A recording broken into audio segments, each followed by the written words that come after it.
Pa achi Eradin Kwan dia seda ebemano adeshima mamu akwaba Adom TV so de yedro no bedwam kase ensem ekoso my Ghana mu abrenaso se de so mo Adom TV anopai kase ensem na do so pipa no na so de twa mu bia obete no ene se kwafo abo ewo ye my Ghana mu wo association bi de sere to Ghana ban no anim sanso so na mpanyimfo bi enso so wakasa de afa procurement se de ne masi fanhye dan koyi ewo honom sanso so na hye no so ensem na do so pipa na wonoma wo mo so ewo energy minister enso so de to isi jejuma efo nanim se wo homodin a na juma wo mo ye no wontumi de no kure wo se de be ya Ghana de hye ebetumi enyo mo gidi ensem e bi ka ho na no pe obete Adom TV bedwam kase Facebook /Adom TV extra kase no honom DSTV Go TV so ensem we nyina bi e wo honom channel so www.adomonline.com so ko honom a sansem we nyina no benya bi akenkan Facebook ni nyina so e wo honom medin e de okatachi e je skapa ye ntwa ye ho ye ba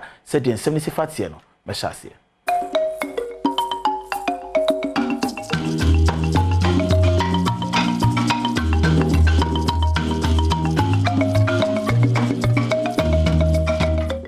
Emfa Emamo na Peasant Farmers Association of Ghana or modern Simbia Babetudra one seminar and said the Ghana by no enam no planting for food and jobs phase 2 said o sife church nyama wo my Ghana mu na pepe kura and am so mo association bebre na no nyama no enya de se wo mo sa akabi na sanso so na watch the dia okwati fido mantam no mo nsuo nhyeda nto wo honom intema akuafo no ba ye nyina no so hia na ehye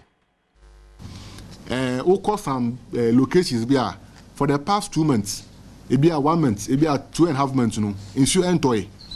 A crafu be brain, no medria, no buy, no buy no bruna, in here you. A musuno, oma clear, oma sas, no more chance on the Sumudia, in so to Mutumindia. A idea higher pa.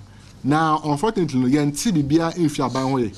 As to a day measures no other to ensure says our problem no and twasso.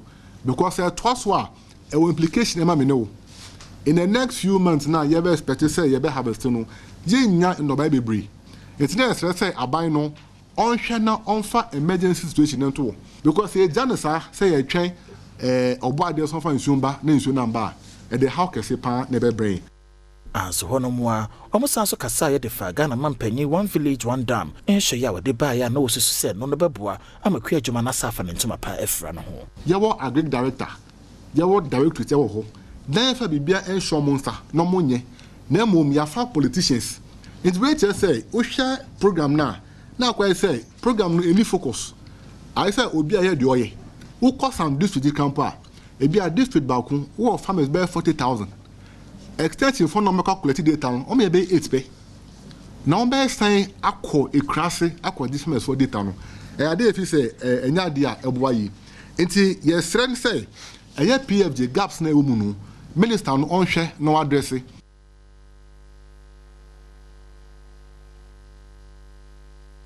See to akase no so edia wo procurement ho nsensem auditor general edia ma ne bobetu dwa ya wo kire se nipa bebre na ebuso ya wo mon indi so no auditor general trade as say na kwakopie mu public accounts committee wo mo si bebre na na ba wo maso yeso na se de si fe konanya de wo manage ho kura eno nti no wo de nkrama na ya so ya ehwa kwansere dwuma ne so mo homodia na sa wo mo ho bom nyina no fa kwadu embo.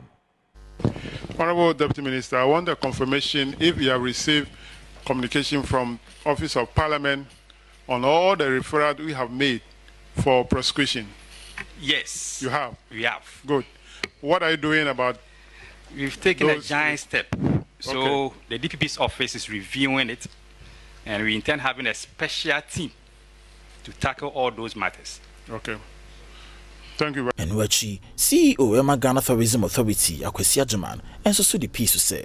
We also are responsible for promotion, and so some of the funding is used for advertising on different platforms. In the year under discussion, we were on several platforms, Expedia, CNN, and so many other platforms. That is the way we promote the country to visitors to come to Ghana. And so that is what is in reference. In terms of research, what we do is to publish the annual report, which is data that is captured at the airport, from immigration, and also from other sources. That is consolidated into one annual report, and we've been consistently publishing that since 2019. Honorable Chair, thank you. Chairman, I know this type of business, we are all looking for profit. As a result of what you have done, you have run the company into loss, or from income surplus of 1.127 million to a loss of 3.6 million. If you continue on that trajectory, then it simply means that all the money you mobilize is going to be used for that, because we can see that now you are running at a loss.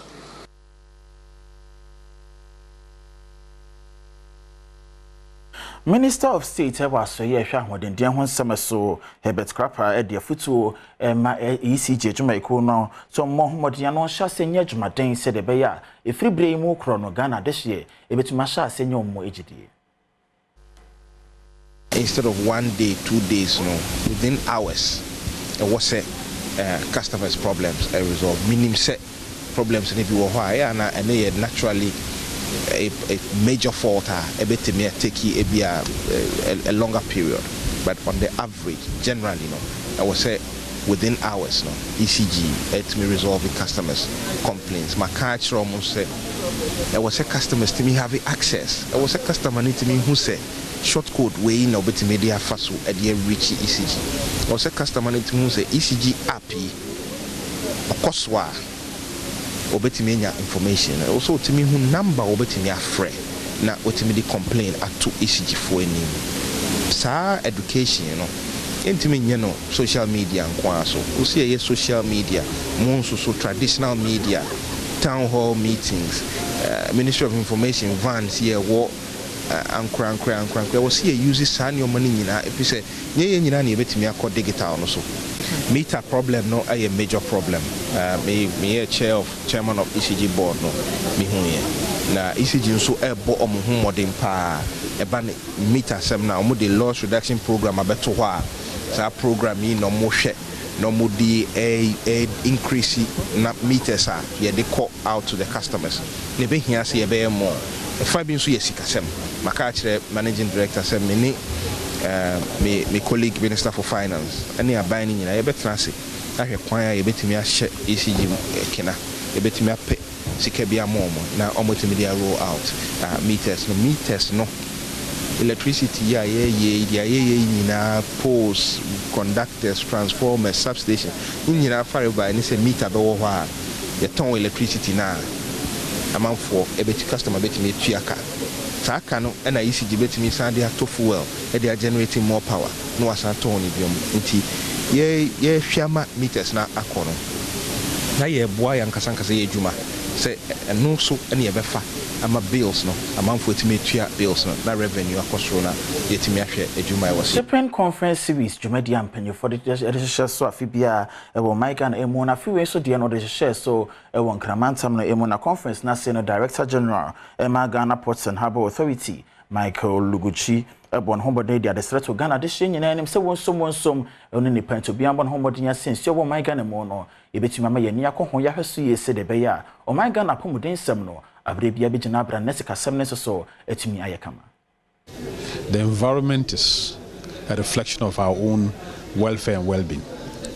And what I would like to note, the oceans, of course, for those of us, especially in Accra, we appreciate the value of the oceans. That the sea is used for transportation, for fishing, for everything. For the ports are all located at the sea. And all the opportunities you can get to develop your economy to make money is from the sea. So naturally, polluting that sea has both health and economic implications. So it's better we rather protect the sea and properly dispose of waste instead of seeing the sea as the only place you can dispose of waste. Executive Secretary Emma Importers and Exporters Association of Ghana, Samson Asaki, and so to Ghana by name say. I am passionate about the indigenous companies, but however, the challenge is that we need indigenous because this investment had huge returns and it is capital intensive. Today's program is really open and it's an eye opener. In this regard, we need more Ghanaians to go into investing in those areas. My influence some the so na fi ni entrance some for emo na mpanyimfo a wo mo West Fi North Mason Assembly mu wa half mantam ne mu won mo akan hemfo ho na wo de aso apemfo mapene so say Kenya se prisons camp ye no ewo honom no wo homodin a so kwakosi domachi bi dan bi aka wo ho se de be ya won ma won aduafo honom ne nyina no ho betunya henha wo ye ba ha e de beto mpanyimfo e wo ha nim se anamawa assembly na nanom pese etu e de boa mo eni mo so mo gene se no mo so ye de ehwe ni se mo beba asase de bi wo ho nti e ho nhihye e na eguso a ya abesi ene na the area SN se prison commander ehwe na emwa se so de boa contractor no se ye labor anase bibi na se de boa ema adwumade no ekoso na assembly so hwe se contractor no ebre de amano no obetimi edi ne huni ayen kama aso hono mo a ADP odai forcing ejina Kenya se prisons camp no wanemo e de aseda e ma assembly no e na hemfo awo mo ewo ho nyina ye de mu nyina ase se ye de yen ebisade beto manim na mampopo moti musomu na yehu ade fefe ye da mase enim se adwuma yi ebekoso na ebewi na asomdwe mu me yewi na asomdwe nso mu a ebeboa yen pa Mayemfi so na afidi twa na ho amanyomo so yemfa entoaso no panyina NDC amanyoko no yi no so ndi amanyoko nanim enkwa abato so ye jonjoman mahama ne nsem bia wode ya todwa en se Ghana de hyetuminya no mugidie no motoma ba edema na de obepede bia si hono ma esuma hode wo man no mu nyina no ombetumi abompaye asene nyankopon ho bambo na wo mu wiye mo de asede ni kabia amerade semre tintin mo no omane ne ekoma Ghana ho. Many nations, even though God expects us to work hard to improve our circumstances, also recognize that spiritually you must intercede for God to open the gates for you. And so in the United States, in Zambia, in Congo, in so many countries that I've been to, I've been invited to national Thanksgiving prayers for their nation. And so we intend to introduce annually a national day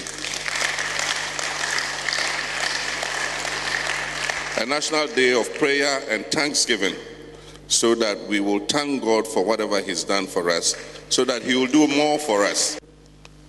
The position of president gives whoever occupies it a huge latitude of discretion to take decisions on behalf of 30 million people.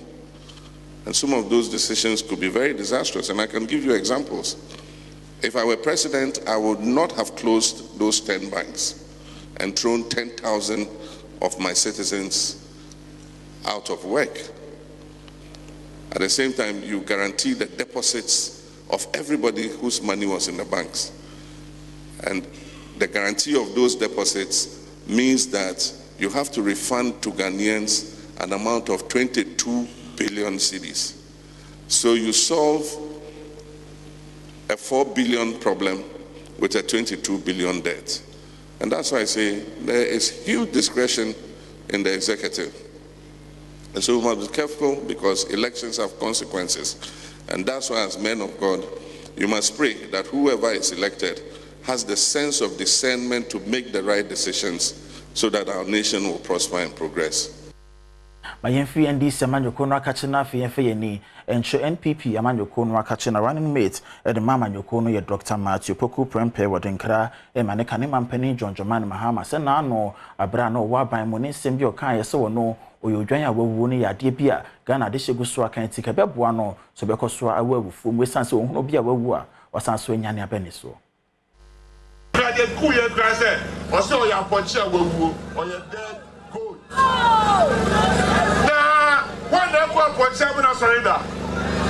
One equal Pocha will surrender. One equal Pocha will surrender. And to miss your dead gold, I ain't even Yanino. Get the Yanina now. Over there go to the move. No cut down, sorry. They go.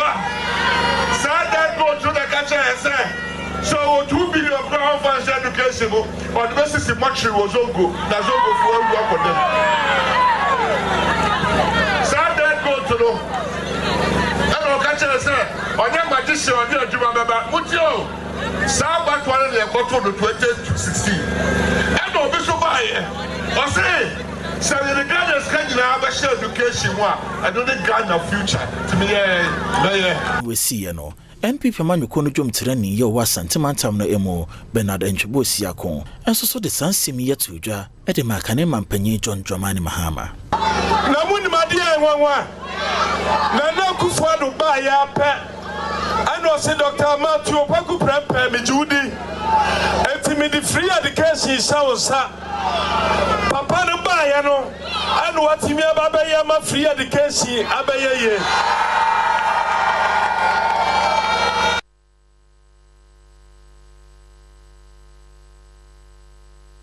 amenyina san simi so na yentwa ye ho ye ba de ekoso de horobomu na online so no e de beto aso